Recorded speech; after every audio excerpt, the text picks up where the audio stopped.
Found out during a cozy potluck that my husband would choose his deceased wife over our family if given the chance. My 34F husband, 37 male, was married once before me. She was his high school sweetheart. They started dating their junior year, survived long distance during college, and got married when they were both 23 very shortly after graduating college. She passed away unexpectedly at age 26 from an aneurysm, and it obviously devastated him, especially because they were extremely young. They never had children. He contemplated remarrying because he was so heartbroken, but we ended up meeting about 4 years after that. We got married when I was 31 and he was 34 and have 2 children. Last night, we were at a friend potluck gathering. Everything was going well until one of our friends brought up a new topic that had to do with relationships. She is newly divorced, so it was about her divorce. Others were chiming in with past relationships from high school, college, etc. I had said I never thought I would get married because my luck with men has always been terrible until I met my husband, and I said I felt very lucky to have met him. After a little while longer, my husband brings up his deceased wife. Everyone knows he was married before me and that she passed. He was talking about her and then drops a bomb and goes, "If she walked through that front door right now, I'd pick up where we left off. If I am being honest, it felt like someone put my heart into a blender and punched me in the gut as hard as they could." Everyone in the room could sense the awkwardness that followed. To avoid making a scene, I just laughed it off, even though I think it was still obvious that it hurt me. I just felt that if you still felt that way, then why are we married? I've never asked him to get over his wife. I have never had a deceased spouse or even a deceased partner, so I am unsure how that feels. But I would never say that in front of my new spouse. After the gathering, we left and I did not speak to him the entire car ride home, or barely the entire night. I did tell him that what he said hurt my feelings deeply and that we could talk in the morning once I've calmed down, because I didn't want to say something mean to him. I ended up sleeping on the couch because he would not leave me alone. It's now the next morning and I barely slept. Update 1. Alcohol was not involved in the sense that he wasn't drunk. My husband is 6 feet 3 inches and almost 250 pounds. He had eaten quite a bit and had 1 beer. He was practically sober anyway. We talked. I asked him to let me go first and to not interrupt. He doesn't usually interrupt anyway. This isn't verbatim. Just a rough sketch of how things went. I also included points some of you made. Without mentioning I posted about this, of course. I just want to say that I do not hate you for what you said. I understand where you were coming from. She died and it was something neither of you saw coming. I could never ask you to get over her or to forget her because I know how much you loved her. She was your first love. I do understand that if she hadn't passed, we likely would not be together and you two likely would be. I have always understood this. But to say what you said hurt my feelings and embarrassed me. And even though her coming back from the dead is impossible, if it were, you would leave me and the children? It was probably one of the worst things anyone has ever said to me. It is clear your feelings about her are still raw and it still hurts, and I want you to get counseling, and I want couples counseling very, very soon. He then apologized profusely. Teared up and said how he did not mean to hurt me and embarrass me in front of our friends. He basically said that he thought about it before he went to sleep and came to the realization that he should have kept it to himself. I mean, I can't be angry for what he thinks. He loved her and she died. His feelings are also valid here. Also said that he would never leave me and the children, and that what he said was just a poorly thought out and poorly worded statement. That he was not thinking clearly, and when he said it, he immediately felt that maybe it came out wrong. I asked him how he would feel if I said that to him. He says, "Yeah. It's bad. I know. I shouldn't have said it. I wouldn't be happy. I know you aren't happy. I should have apologized in front of everyone as soon as I said it, or not have said it at all." I then asked him to think of the children and said, "It's like you saying, hey, children's names, if my dead wife walked through the door, I'd pack my bags and never speak to you guys again." And then it really got uncomfy. After some silence, I had no idea what to say after that. He asked me if I wanted to divorce.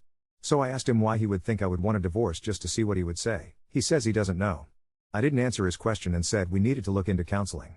That he needed to get counseling for himself and that we would go to couples counseling. And if the answer is no, I am not interested in moving forward. This isn't 100% about the comment anymore. I need to know if he is willing to make the necessary changes and put in the work to fix what he messed up. Because if he were to dismiss my feelings or not want counseling, it means he doesn't think this was that serious and that he may not take me seriously. I also said this to him. Some of the comments also told me to take the kids elsewhere. I agreed with this because it would be difficult to get through this while also parenting. I've got a very young daughter and a son that is a toddler. They are currently with my parents for the weekend and I'll be getting them Sunday night, so this gives us time to really work. He suggested he sleep on the couch instead of me. I have nowhere else to go. I haven't told my parents because I really would like to keep this between me and him as much as possible. Family and friends jump to judge too fast and sometimes offer extreme and harmful advice, and it's also embarrassing. Luckily we both have very good insurance that will help with counseling. I told him that it seems like whatever counseling he got after her death was not enough and that he was not consistent with it like he should have been. With trauma like that, I personally would have been in counseling for years before I even considered remarrying. He agreed. He was only in it for about a year and then stopped once he moved away from his hometown. Never got back into it. He also agreed to the individual and couples counseling. Kept apologizing. Kept telling me he loved me all day. It was also so difficult to be around him because he kept looking at me. I couldn't think. It was like, he would try to say something and then he would just stare and not say anything. With the kids gone, there's nothing to really do except talk, so we talked again right before dinner time. He asked me if I wanted him to cook or buy something. I still was not hungry, to be honest. So I just told him he could pick something up for himself and that I wasn't hungry, and that prompted the second discussion. Realized he must feel very bad because he noticed I hadn't really eaten much all day. Kept asking me to eat. I wasn't sulking too bad or anything. Just doing my usual tasks, but not speaking or eating as much, and because we're home together all day, he noticed this. Asked me one more time to please eat dinner with him, so I agreed. During dinner, he told me that he looked for counselors himself and wanted me to see if I thought they were okay enough and that he would keep looking. Last stretch. After all of that, I told him that we can't really predict anything until we've met with therapists. I don't want him to keep saying sorry. I want work and change. And then maybe we can move forward, but this is the first step. I don't want to just leave him. I am also not saying divorce is off of the table. I think he is still hurting from her death and his judgment is very, very clouded. If he didn't love me, I doubt he would have apologized so many times and looked for counselors on his own. A man that doesn't love me probably would have made me look or rejected going altogether. Many people were suggesting this. I do not think he doesn't love me. Thought of this myself. Cried about it. Thought of my children. Cried more. I'm not staying for the kids, I'm staying because I want to at least try to fix. If it cannot be fixed, then at least I tried. We were also very close. Some people were asking how close we were prior to marriage, I guess as a way to gauge the difference between their relationship and our relationship? Maybe to see if he settled? He was always very romantic, caring, and sweet to me. We've never yelled at each other. When we first started dating, he would plan dates, surprise me, brag about me to his friends. So that's why I am very confused on why he would blurt that. Unless it was just very poor brain and mouth coordination. I also told him that I may get a counselor for myself. I don't think I need one. Someone suggested this, but I think he needs it more than I do. And because insurance companies are getting shittier by the year, 3 counseling bills may be pushing it? If I do get one, it's because I don't want to potentially resent him or doubt myself. Some people were making attempts to make me doubt myself. Some people in the comments were very nasty to me. I appreciate Reddit hiding comments with many downvotes as they may be mean, but I couldn't help but click. Some of you are very mean and very nasty individuals, and I hope you find happiness one day. There could be another update in the future. Not opposed to making one. Thank you all for your kind words and support. I've also responded to everyone that texted me, which was everyone there at the potluck that has my number. 3 people, there were 9 people there not including us. They've all basically said the same thing. They can't believe he said that, they feel bad for me, asking if everything is okay, what he said was not okay, etc. He showed me some of the texts with him and his friends, and some made me cry with how kind they were being towards me. Basically telling him he wasn't necessarily wrong for thinking that, but wrong for saying it. I told him I loved him as well. And I have never not loved him even for a second, and that I wasn't angry with him and didn't want him to, I guess, suffer, for what he said. But I was just hurt and needed him to know that it did hurt me and him to respond how he saw fit, and we'd go from there. Update 2. I didn't expect to write again this fast, but the last 48 hours were like one of those roller coasters where you keep thinking you're coming into the station and then the cart just keeps going up again. I'll start with the thing I didn't think I'd ever do. I went with him to the cemetery. It wasn't my idea. He asked if I would come because he felt like he had to say something out loud in a place where he had only ever whispered to himself. Him asking was already different. Before, he would go on anniversaries alone or with her parents. I always stayed home because honestly I never knew where to put my hands or my eyes or my feelings about it. The kids were still at my parents', so I said yes, and then I freaked out in the shower and cried until I thought I'd used up my tear allotment for the day. The weather was perfectly rude, bright and completely unsomber, so when we got there it felt more like we were invading a picnic instead of grief. He brought nothing but a folded piece of paper. He didn't hold my hand as we walked because his hands were shaking and I think he was afraid he'd crush mine. I stood a little behind him. He read the paper, not like a speech but like a person who has to pull words from a thorn bush. He didn't read her name in this grand way. He just said it like breath and then, I have been using you to keep me safe from making new promises. I didn't know that line was what would break me. He said it again. And then he said my name and our kids' names, and there was this pause like he was deciding whether to jump into cold water, and then, I'm sorry I put you in the middle of a door that can't open. I can love what we had and still choose the life I made after. I'm choosing it. I'm choosing them. I am so sorry. He put the paper on the grass and did not dramatic sob or fall to his knees. I kind of expected something TV-ish. He just put his hand on the stone and his shoulders did that quiet shake you do when you get hit with the kind of sad that doesn't make noise. I went and stood next to him and put my hand on his back, and for a second I hated that stone and loved it all at once. Hated what it took, loved that it keeps telling the truth, that she is gone. No magical front doors. I told her, out loud, which surprised me, that I don't want to fight with a ghost and I won't, and that I want him to be a good man for the living. It felt insane and normal in the same second. After we left, we sat in the car and didn't move for a long time. He said, I wrote that last night because the counselor told me to do the 2-letter thing, and then we had to talk about counseling. We actually had our first individual sessions the day before and our first couples session the morning of cemetery day. Yes, quick turnaround. It turns out when insurance is good and you call in a panic and say my husband said something catastrophic at a potluck, they find slots. His therapist, I'm calling her J because that's the first initial on her door frame, did not let him hide behind poorly worded. She told him to describe exactly what he thought he was saying and then had him sit in 2 chairs and talk to 2 different people, the version of her that he keeps in his head like a museum exhibit and me. He said it was the most uncomfortable thing he has done since the funeral. When I asked what he said to her, he looked ashamed and said, I told her I hadn't put anything in that room in years because I thought it would betray her, but it turns out it was betraying you. Then Jay told him to tell me what he'd never said because he was afraid of losing me. He turned and told me he still takes her ring out sometimes and holds it when he's scared. That he kept a storage unit because he couldn't unpack the last 3 boxes from his old house when he moved in with me. I did not know about the storage unit. I wouldn't say the room spun, but it tilted. He asked if I would go with him to see it. This was after the cemetery. It felt like we were doing a grief scavenger hunt. I don't know if it was smart to front load our day like that, but the kids were coming home today and we wanted to stop leaving dead dragons under the couch. The unit was ugly. Fluorescent lighting, cold, it smelled like wet cardboard even though everything was dry. The boxes were labeled in his handwriting, books and kitchen and winter. I didn't open that one. I opened kitchen and it was stupid stuff, an old colander, a heat-stained baking sheet, the kind of brown ceramic mug everyone had in the early 2000s, and my heart still dropped into my ankles. He opened the winter box and immediately closed it and asked me if I wanted to do this or if we should come back. I told him I didn't want to turn around and carry all of this home in my spine, so we sat on the concrete floor together and went slow. A scarf that still smelled, faint and old, like her. A pair of boots with salt lines. The ring on a chain. He held it and then put it in my hand and said, I don't want this to be a panic button anymore. We decided together what to do with things. Most went to her parents. And this is the part I did not see coming. We called her mom right there and asked if she wanted to meet us at a coffee shop nearby to grab the boxes because I did not want to take them home and I did not want to ship grief in bubble wrap like an Etsy order. Her parents are gentle people. Her mom hugged me and then stepped back and said, I've been praying for you, which made me cry in the way compliments sometimes do. Her dad thanked me for loving his boy, he calls my husband that, and said he always worried he was stuck between moving and being a shrine. We told them what happened at the potluck. Her mom closed her eyes for a second and then she looked directly at my husband and said, You talk like you are a man who never has to get specific. He flinched a little. She said, Be specific. You can love my daughter and you can love your wife and your children. But if you are going to say sentences like that, you need to add all the words. The sentence can't stop after pick up where we left off. It needs the part that says in a life that doesn't exist. My husband cried in a very quiet, very wrecked way and then her dad did what I guess he has always done when people cry. He ordered 3 cinnamon rolls and whispered the words to You are okay like you whisper to a baby. It was a weirdly holy coffee shop. We took the boxes they wanted to keep to their car and said goodbye.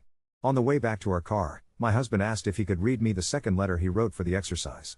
The first one was what he'd read at the cemetery, the second one was for me. He wrote that he wanted to stop loving me like a careful person loaning something and start loving me like a person who believes the thing is theirs to care for. He wrote that he has been letting grief be a third person in the house and that he is changing the locks. He wrote, I will never say that sentence again. If people point at the door of the past, I will point at the floor under our feet. I told him I was not going to canonize a letter, but if he wanted me to believe any of it he needed to turn those lines into boring, daily behavior. He laughed in a way that sounded more like relief than humor, which is maybe the most honest sound he's made in a while. There was also some fallout I didn't plan for because I forgot humans have phones and opinions. One of the people at the potluck posted a vague imagine being married and saying you'd leave your family for your dead ex on Facebook. It was like shaking a glitter jar. People guessed. A mutual friend messaged me that my name was being mentioned in the comments, which was like a bucket of cold acid. I texted the friend and asked her to take it down and explain that while I understand the impulse to vent, this wasn't helpful to me or our kids. She took it down and apologized. Her apology was genuinely good. She told me she thought she was sticking up for me and forgot the world is not actually a supportive living room. She then did a thing I appreciated. She texted my husband directly and told him she was wrong to make it public and he was wrong to hurt me and both can be true. He replied with an apology and then sent a separate group text to everyone who was there saying he is sorry for making our home look like an afterthought in a room where it should be obvious that it is his center. It was more eloquent than that. It sounded like he'd practiced, but the important part was that he didn't say if I hurt anyone. He said I hurt my wife and I embarrassed her. That's on me. One of the guys responded with, Man, we love you, but you can't say stuff like that, which made me laugh because it was exactly the simple, direct energy a lot of therapy could benefit from. Our couples counseling session this morning was strange and useful. The therapist was one of those women who makes you sit in different chairs and then you end up hearing yourself say the exact sentence you were sure you were too dignified to say. She told him, "This is such a good line, that grief is a room with two doors and he's been standing in the doorway trying to keep both from closing." She told me that living with someone who has lost their first spouse is like living with a person who's had their dominant hand injured. You have to learn the ways they adapt, but you don't hand them the pen and do the writing for them. She had us do this thing where we each had to name one boundary we want around her memory, not to erase her, but to take grief off the throne. I said I don't want to be surprised by shrines. If there's something tender, boxes, letters, anniversaries, bring me in or give me a heads up. He said he doesn't want to feel prohibited from saying her name, only prohibited from weaponizing it. That felt healthy. We made a plan for our home around that. He can tell stories. I will not flinch and turn off the TV like the room caught on fire. But public hypotheticals about dead doors are done. His therapist wants him to write down every time he feels that museum brain things start and what he does instead, so he's on homework duty. He rolled his eyes and then wrote it in his phone like a kid writing "take the trash out" on his hand. We also had a weirdly beautiful moment when the kids got back. I had been nervous because toddlers have this radar for charged air. They ran in yelling like tiny drunk pirates and my son immediately announced that he needed a sandwich with nothing on it. My daughter fell into my lap and did that wild hair toddler hug where you basically floss your eyelashes with their curls. He was quieter than usual with them. He kept looking at their faces like they were answers on a test he wanted to ace. Later after bedtime he told me he'd been thinking about the way kids test your choices every day by just existing and needing you. He said he realized that when he said that sentence at the potluck he didn't just put a pin in the balloon of our marriage, he let a draft into our kids' sense of safety. He said he will be talking to his therapist about how to make amends to them in a kid-safe way, and the therapist already warned us that apologies to children need to be small and in their language. No, daddy broke your world. More like daddy said something that made mommy sad and I am going to work hard to be kind. It made me feel seen that he thought that far out without me having to script it. My parents, by the way, clocked everything without me having to say a thing. My mom handed me the kids like nothing was wrong and then pressed a grocery bag into my hand with 3 freezer meals and a pack of my favorite gummy bears. My dad put gas in my car. These are people who would drop everything to drag him by the ear down the driveway if I asked, but I told them we were working on it and that for now I didn't want a Greek chorus. They nodded and my dad said, "Don't let him be lazy," which is dad for "I love you and I support your boundaries." The thing that surprised me the most about the last 2 days is how undramatic a lot of the deepest parts were. The apology in front of other people was good, but it wasn't the moment. The moment was me sitting on cold concrete floor, passing a scarf back to a woman who loved my husband first. The moment was him putting a ring in my hand and not making it a test. The moment was a sentence from a therapist I will probably remember longer than some birthday parties. This is not some neatly tied bow. There were still hours where I wanted to wail, or pack a bag, or watch bad TV until my eyeballs softened. There were moments when he looked at me like I was a person holding a mirror he wasn't sure he wanted to see.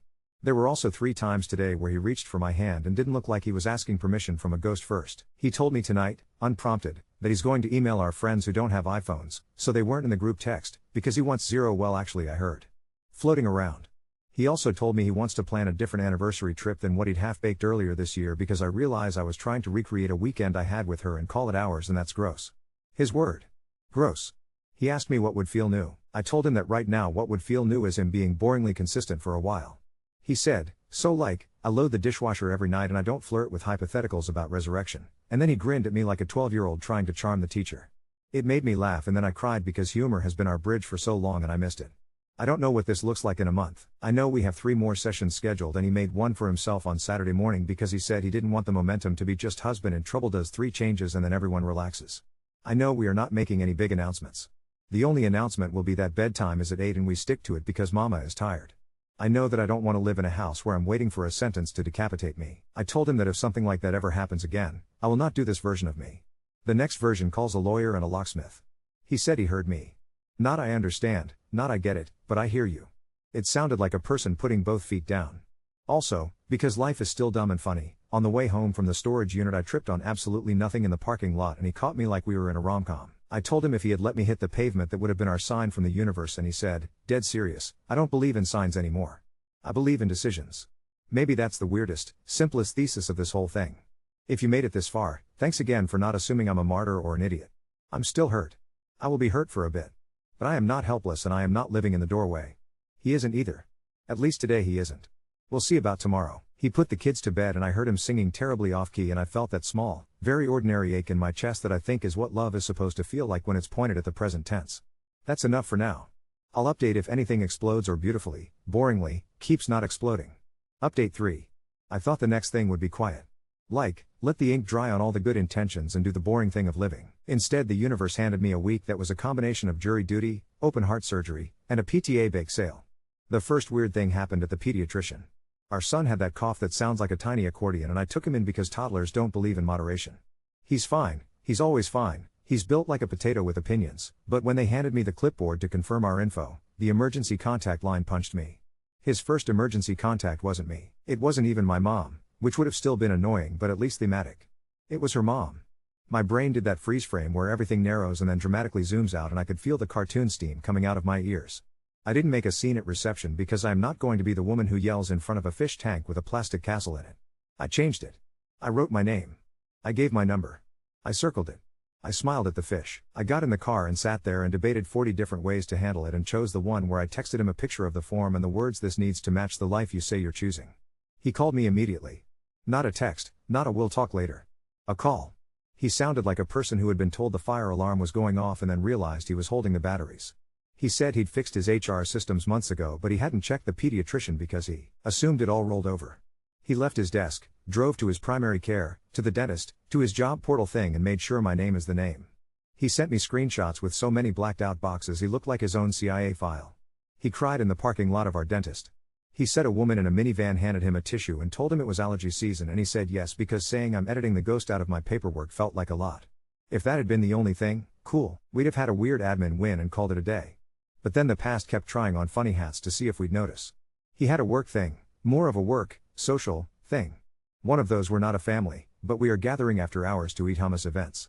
I went because they invited spouses and because I have spent my fair share of evenings unloading dishwashers while the hummus people laugh without me. It was at a bar with a patio, and I wore a dress that has nothing to do with anything except that I felt like being a person who wears dresses at patios.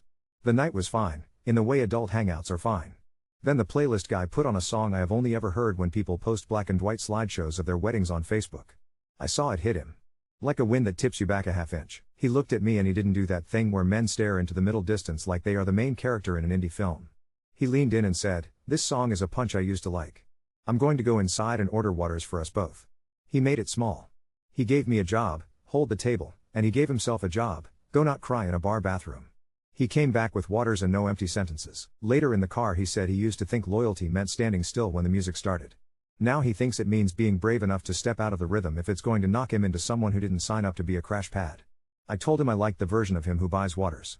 Another day, I came into the living room and he had her memorial page open on his laptop, and I could feel my throat do the hot coal thing. I was about to say something armored and therapist approved when he closed it without flinching, turned the laptop to me like a confession, and said, "I went to see if anyone had posted lately. I wanted to be sad on purpose because work is boring." That feels gross to say out loud, but I'm saying it. I'm going to unfollow it for a while. I did not realize until that moment how much of our life was me waiting to catch him in a sadness like it was contraband.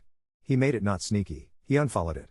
He followed a rescue dog account and a sourdough guy because he's basic now, I guess. We had another couples session. The therapist does not mess around. She asked us to bring an object that represents now. He brought the grocery list. I almost laughed when he pulled it out of his back pocket like a Boy Scout. It had absolutely everything on it, down to bag of apples not bruised and the yogurt the kids will fight over. When he explained it, I cried. He said he picked the list because now is not one grand performance, it's 100 small ways I feed the life I say I want. The therapist looked like she wanted to booty shake at that language because that's therapist catnip. I had brought, without being kitschy, a magnet with our phone numbers on it that we give babysitters. Hands holding the number they call if they need us. The therapist made us trade objects for a day and then tell her how we took care of the other person's now. It sounds ridiculous typing it, but we were weirdly gentle about it. He added wife's gummy bears to the next list. I put the magnet in my phone case like a talisman. There was a conversation we had with the kids that I dreaded, and then it somehow did not ruin us. Our daughter heard my mom say "angel lady" once, note to self, mom is getting media training, and asked us who that is. We decided we would not make this a big deal.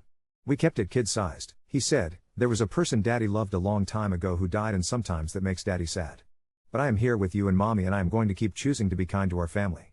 Our daughter nodded like we'd told her the grocery store is closed on Sundays. She asked if the angel lady likes dinosaurs because her brother likes dinosaurs. He said probably, which in toddler logic solved the entire cosmological problem. Later he told me he had practiced that sentence 10 times in the shower. He didn't say sorry in it because Jay told him apologies to kids should be couplets, name it and promise something doable. He promised kindness. It was the right size. He also did a very unsexy, extremely important grown-up thing that made me realize how many ways we hadn't merged our storms. We met with a lawyer and made wills. I don't know how to describe sitting across from a woman with a neat bun while she asks us who gets the kids if a semi decides it wants to kiss our minivan. It was clinical and terrible, and I was grateful for it. He updated beneficiaries and double-checked accounts I didn't even know existed. Apparently there's a retirement account you get for 12 minutes when you work at a job that gives you a stool and a name tag.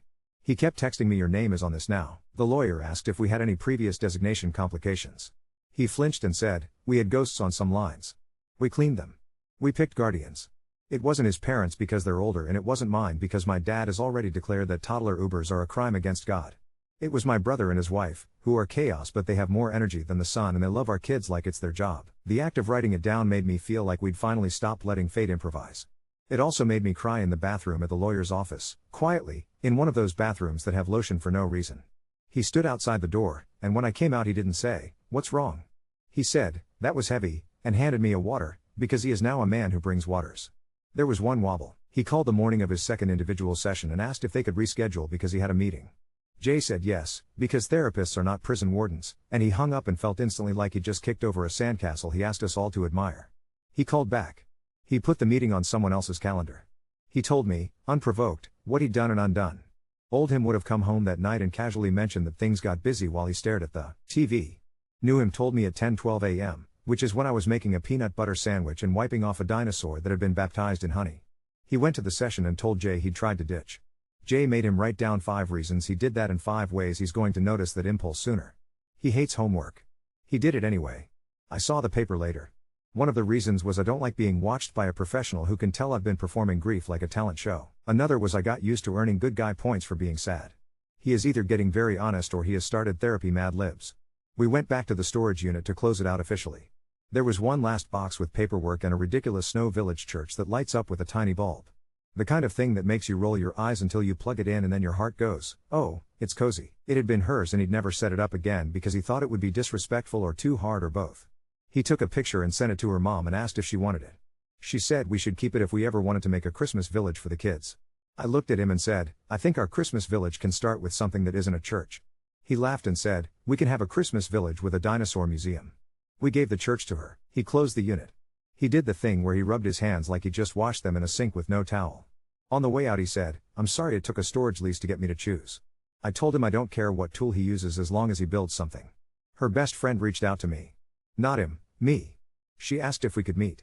I felt like I was going to a performance review at a company I never worked for. We met at a place with popsicles because I needed the option to put something freezing in my mouth if I wanted to cry without doing the full ugly. She surprised me by being funny. She said, "I had a whole speech prepared where I clap and use phrases like respect my girl, but then I realized you're not my problem."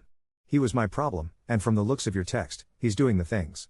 She told me she had been holding on to a version of him that made her feel safe and that the version that is married to me had threatened that story, and that wasn't fair to me. She also told me she was angry about the potluck thing in a way that felt protective and not territorial. She said, and I think she's a therapist herself, because of course, that grief gets very bossy if you let it. At one point she leaned in and said, "Do you want a piece of advice you can throw away?" I said sure because strangers and the internet had already given me plenty. She said, "When you tell him he hurt you, don't tell him he disappointed you. People like him will die of shame before they change. Let him have places where he can screw up without losing his entire identity." I don't know if I entirely agree, but I knew what she meant and it was strangely kind. She gave me a recipe card of her friend's chicken marinade with a note at the bottom that said, "Make it yours." I put it in our box with the magnets and the kid art and felt like something in me unclenched. We had a dumb, bright Saturday where we did family errands and he did a thing that I think is going to stick in my bones as one of those moments you pull out later when you're deciding if a person got it or not. He replaced the squeaky hinge on the cupboard door. Not sexy, not Instagram. It had been squeaking for months and every time I opened it the little noise would stab me with, "Add that to your list because you're the one who notices the tiny things." He came home from his therapist, went to the hardware store, and replaced it. He showed the kids his screwdriver like he was introducing them to Excalibur. The door closed like a whisper. He looked at it like he'd just put new brakes on our life. I know the internet loves a grand gesture. Give me a man with a Phillips head in a half hour. On Sunday, our friends tried another potluck. I almost bailed because I couldn't stomach a sequel. We went. I wore the dress again like it was armor. There was an attempt at a game, cards with hypothetical questions. Someone drew if you could go back and spend a day in your past. And immediately went silent because the air remembered. He said, calm, not sad, not performative, "I'd spend a day exactly like this one except I'd bring more chips." And then he got up and grabbed more chips. Someone laughed in that grateful way people laugh when a bomb doesn't go off. My heart did a little hop. On the way home, he said, I didn't even think about saying something dark. That felt new. I said, it felt like breathing without a monitor. We had another couples session and the therapist made us do a thing I hated and then loved. We had to narrate a fight we might have in the future. Not the potluck fight, a brand new, boring, specific one. She said pick an actual landmine on your floor. We picked you said you would call the plumber and then you didn't and then the dinosaur got flushed and then you were mad at gravity. We did it. Line by line. He said, I forgot and I'm defensive because forgetting is shame for me, but I'm going to call right now and put it in my phone. And then he actually called a plumber on speaker in therapy, like we were on a reality show for functional adults. The therapist applauded. I put my face in my hands and laughed until I snorted. We also had a night where he had a nightmare that wasn't dramatic, just sad, and he woke up with that startled full breathing. He didn't reach for the ring on a chain.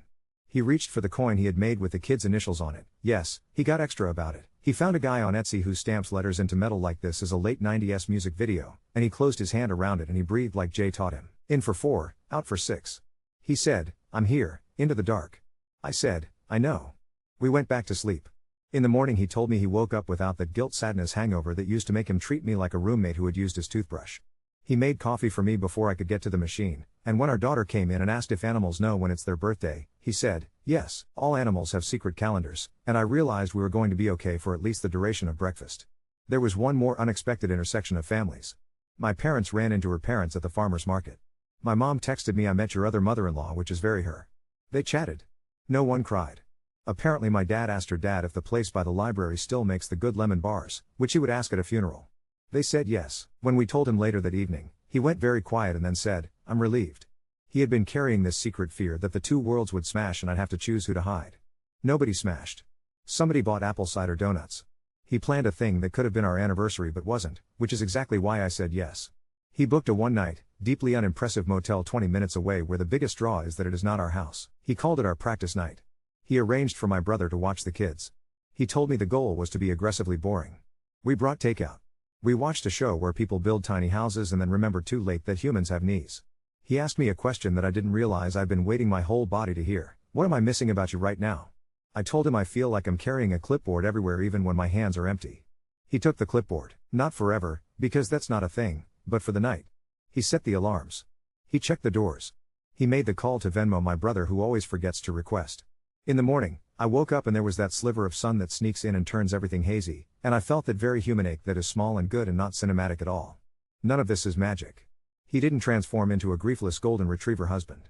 I didn't become some monk who floats above mortal wounds. Yesterday I snapped at him about the way he folds towels, which is a hate crime, and he said, I am still going to fold them wrong and you are allowed to be mad and also, thank you for letting me help. We laughed because the towel thing is eternal. He hasn't said the sentence again. He won't. He wrote on an index card and stuck it on the inside of our pantry door, no hypotheticals that pretend dead doors open. Under it he wrote, more chips. It looks ridiculous next to the kids' construction paper but every time I reach for crackers I see it and it keeps my insides from bracing against air. We told the therapist about the card and she said, you made a rule and then you made it funny. That's how habits make friends with your brain. I don't know where the next pothole is. I assume there will be one because life is a street the city never fixes, but I also know we're holding the same map now. He keeps catching himself before he organizes his feelings into a museum tour. I keep saying this hurt instead of you are a disappointment. He's still going to therapy. He has not cancelled again. He keeps choosing the water. He called me yesterday just to tell me he put my name down on the form at the cat rescue when we went to just look. We don't have a cat. He put my name down anyway. He said, I am practicing not making you an afterthought in the paperwork of my life. I told him, I am practicing believing you.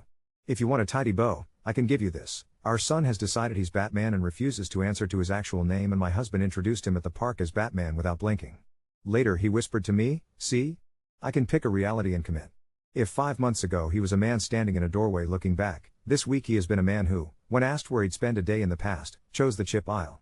It is not sexy. It is not glamorous. It is, miraculously, exactly where I live. I'll keep you posted if the universe sends more forms, more playlists, more chance meetings at farmers markets. For now, the door is closed, the floor is beneath our feet, and someone has to call the plumber because there is absolutely a plastic stegosaurus in our pipes. He already dialed. I'm sitting on the counter, eating my gummy bears, listening to the cupboard door close without squeaking, and for the first time in a long time, it sounds like the right kind of quiet.